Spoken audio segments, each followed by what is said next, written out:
Nicole Smith was a happily married and perfectly healthy woman before she was in a car accident. As soon as her husband found out she would be confined to a wheelchair, he abandoned her to fend for herself. But a few months later, when she won a $1 million prize, he simply returned and acted as if he had never left.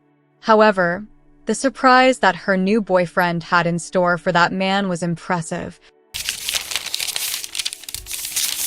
Jake Smith never remembered the date of his wedding with Nicole.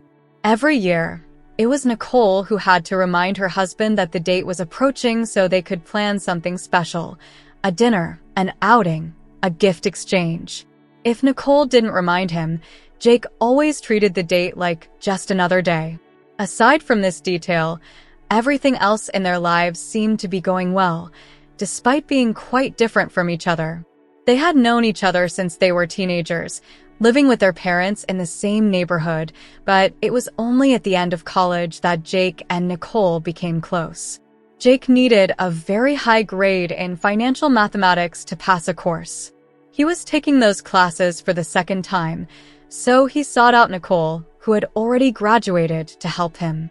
Nicole never imagined that the star basketball player from her teenage years would one day need her help, but she agreed to teach him what he needed.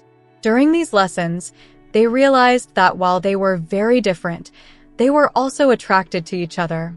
With each new meeting, the numbers became secondary, making room for touches and kisses. At the end of the semester, Jake barely passed the course and gained a new girlfriend. Nicole was a high school math teacher, and Jake became an accountant. They dated for 3 years and then got married in a green field outdoors. They were married for about 16 years.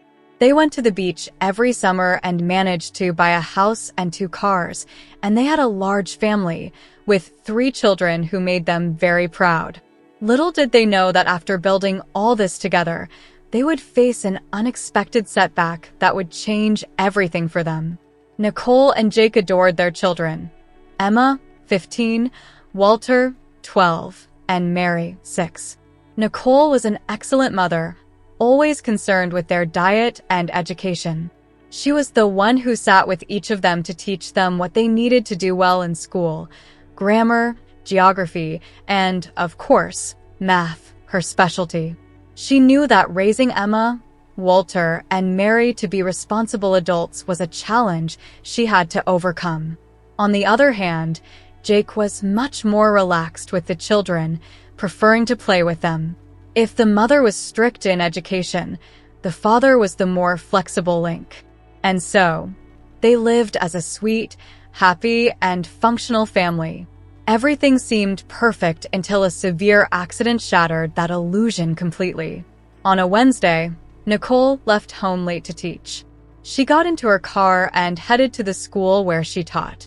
At the 3rd corner she turned, a car that had run a red light hit the side of her car.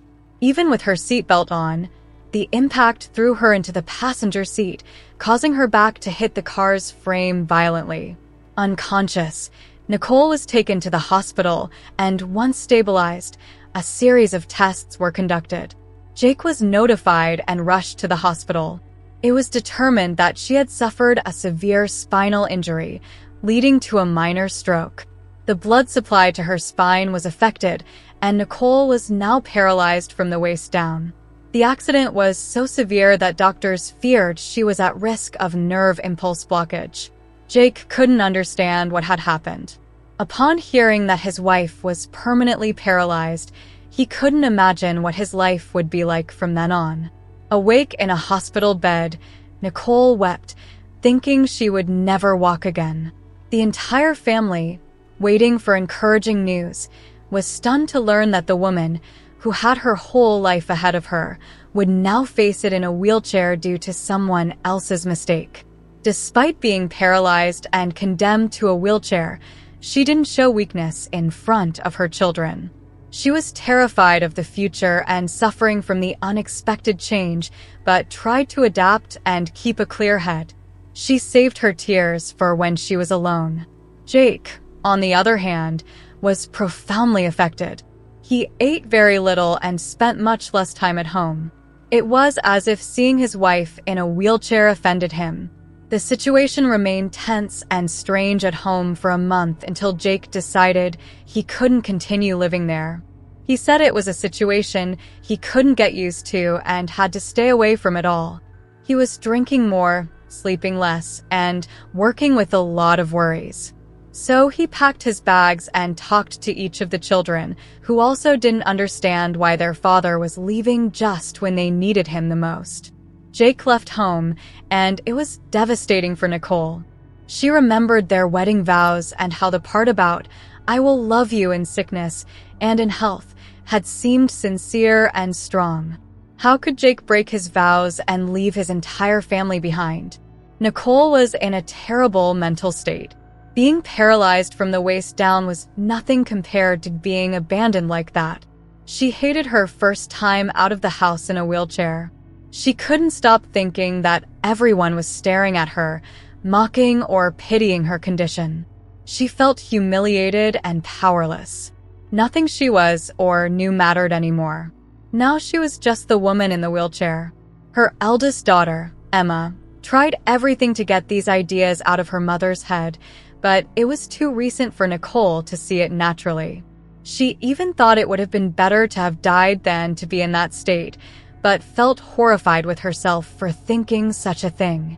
She knew this wasn't the way to live and that she had to be strong.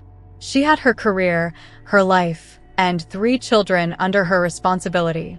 Everyone sympathized with her. Friends and family took turns helping her with household chores, and the school she worked at adapted the building so she could continue teaching and moving around independently. The biggest challenge she would face was raising the children without her husband by her side. It would certainly be more difficult, but she had no choice but to move forward, making lemonade out of the lemons life had given her.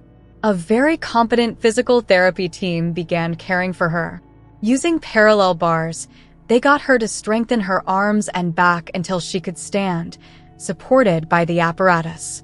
Children and friends continued to encourage Nicole to fight the odds. When she managed to stand using the bars, she felt a glimmer of hope. Was it possible that not everything was lost forever after all? With renewed motivation, she sought a personal trainer to help strengthen her body. Maybe this would speed up the physical therapy. Initially, she only found regular trainers who only trained people in normal conditions. But she persisted in the idea until she found the perfect professional on Facebook. He was a personal trainer specializing in accident victims, and his name was Rob. He entered Nicole's life and, without her knowing, would cause a tremendous change. Robert was used to the stories of people who had lost body movements or even entire limbs, such as legs and arms. But he was moved by Nicole's story because it was the first time he saw a woman abandoned by her husband in such a state. Rob said that, to him, this seemed to be the most cowardly act a man could commit. The trainer assured her that he would make every possible difference in her life and began preparing how their exercise sessions would go over the next few months.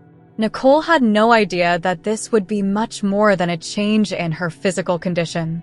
Robert was not just a personal trainer with a knack for working with disabled people. He was also an excellent rugby player who had been part of 3 well-known Super League teams. Despite this, he loved using his skills to help those who really needed it. That's why he dedicated so much time to Nicole. He wanted her to be able to get up from her wheelchair one day and walk toward each of her 3 children. That was his goal. As months passed, Nicole showed progress. She still couldn't walk, but stood on the parallel bars with more ease and firmness. Her body became more toned and muscular. Her confidence grew gradually as her body evolved. The team of physiotherapists treating her knew she was on the right path against paralysis. They hoped it would be possible to reverse her condition, even if it took many more months. Meanwhile, her relationship with Robert became increasingly close and intimate. After each session, while she hydrated, Rob was always nearby to have coffee or tea at her house. Emma, Walter, and Mary, Nicole's children, enjoyed seeing the rugby players' confidence up close. The coffee they shared became more than just a courtesy. They knew something was growing there beyond just a trainer-client relationship. Nicole and Rob could feel they were falling in love. Nicole was hesitant at first, thinking the man would never be interested in a wheelchair-bound woman and mother of 3. She thought she represented too much drama for his free and normal life. But Rob was always by her side, attentive, and remembering every month to celebrate the date Nicole hired him. The relationship began very timidly, but gradually became evident to children and friends. The love she had stopped feeling when her husband left was knocking on her door again. She never imagined something like this could happen again at her age. Nicole could hardly believe what fate had in store for her after so much suffering. She realized that her relationship with Rob was not only fighting the paralysis of her body, but also her mind. On the day her treatment with Rob completed 12 months, Nicole was surprised with a gift: 2 tickets to Las Vegas, where the couple would spend 5 days having fun. Nicole was moved, realizing she hadn't considered doing certain things, like traveling since she was confined to a wheelchair. Moreover, it had been years since she was the only one remembering important dates. She just couldn't imagine that luck was finally coming her way. In Las Vegas, Nicole visited tourist spots and, at the end of each day, she and Rob went to casinos for dinner and casual betting. On the last day of the trip, Nicole and Rob were at the roulette table, and she decided to bet all her chips on her birthday. The roulette spun, and as if it were the most natural thing in the world, the number Nicole bet on came up as the winner. Everyone was astonished. Nicole celebrated, but didn't quite understand what it meant. Rob quickly gathered all the other players' chips. Now they all belonged to Nicole. When they went to the cashier to exchange their chips, they received $1,800,000 in return. Nicole couldn't believe her luck. Rob said it wasn't luck, it was karma, and gave her a passionate kiss. Nicole ended up being interviewed by a local news channel, and it wasn't long before her entire family, including the grandparents of her children, found out and celebrated the news. The math teacher had become a millionaire wheelchair user. Life seemed to be smiling again for Nicole, but a ghost from the past was about to haunt her. 2 weeks later, Rob went to play an important rugby match and traveled to Miami with the team. It was Saturday, and Nicole was home when the doorbell rang. When she answered the door, she was surprised to see Jake, the ex-husband who had abandoned her over a year ago. "Hi, my love. We need to talk," he said, holding flowers. Nicole was confused for a few seconds. The man didn't even wait to be invited and walked in as if he still lived there. Nicole protested and asked how he dared show up with flowers and the most brazen face. Jake then took her hands and said it was all a huge misunderstanding. "I was confused. That news was a shock to me, and I needed time alone, my love. The distance made me realize that this is indeed my place." Enraged, Nicole demanded that Jake leave immediately and never come back. He had abandoned her at the most painful moment of her life, and now, suddenly, acted as if nothing had happened. "Let's make things easy then," Jake said. "I'll leave, and you can go on with your life, but I need half of the prize you won at the casino. That way, we're even. What do you think?" Nicole couldn't believe what she had just heard. Somehow, that man believed she still owed him something. "If you don't leave now, I'll call the police," she said, breathless. Jake realized he wouldn't get a cent from her and lost his temper. He said she was just an invalid and that the money was the only thing making people around her put up with her deplorable situation. "Do you really think I came back for you? I came for what's rightfully mine. We're still married on paper. If you want my signature on the divorce, half of your prize is mine. Period. Get ready. A lawyer will contact you soon." When the man left, Nicole was trembling. The whole argument had left her extremely anxious, and she needed to take a sedative. Before falling asleep that night, she realized that despite the time apart, her ex-husband hadn't mentioned or asked once about how Emma, Walter, and Mary were doing. When Robert returned from Miami, Nicole told him everything that had happened. She was nervous and worried about it all. Rob didn't know Jake personally, but never had a good impression of him. The rugby player didn't imagine Jake could be that despicable. "Where did this conversation between you two happen?" Rob asked. "Right here in the living room," she replied. Rob then said she shouldn't worry. He was confident the judge would ensure justice was done. Besides, he had a surprise for the opportunistic ex-husband. On the day of the hearing, Jake was extremely confident. He and his lawyer were sure they would leave with a few $100,000. During the hearing, both lawyers presented their arguments and evidence, and the fact that Jake and Nicole were still married on paper weighed heavily in Jake's favor. When it was almost certain that Jake would win the case, Nicole's lawyer asked to play a videotape. To everyone's surprise, the argument between Nicole and Jake had been recorded and was played in full during the hearing. Jake's lawyer lost control and tried every appeal to invalidate what the footage showed, but it was too late. Then, Nicole's lawyer explained to the judge that Rob, her new fiancé, had always been very concerned about security, so he had installed a monitored alarm on the back door and front entrance of the house, as well as surveillance cameras in some rooms, including the living room. In the heat of the argument, Nicole had completely forgotten about this.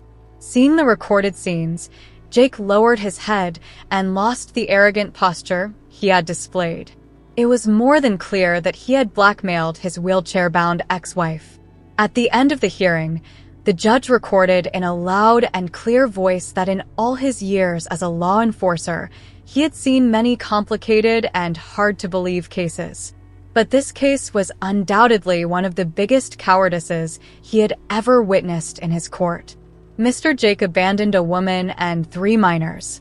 As if that wasn't enough, he returned a second time to the house only to confront a debilitated woman with emotional and financial blackmail, using legal loopholes to try to gain undue advantage. It's a pity that Mrs. Nicole had to go through all this. And it's a pity that I, in this profession, have to encounter such petty human beings. But as of today, the marriage between the two parties is annulled.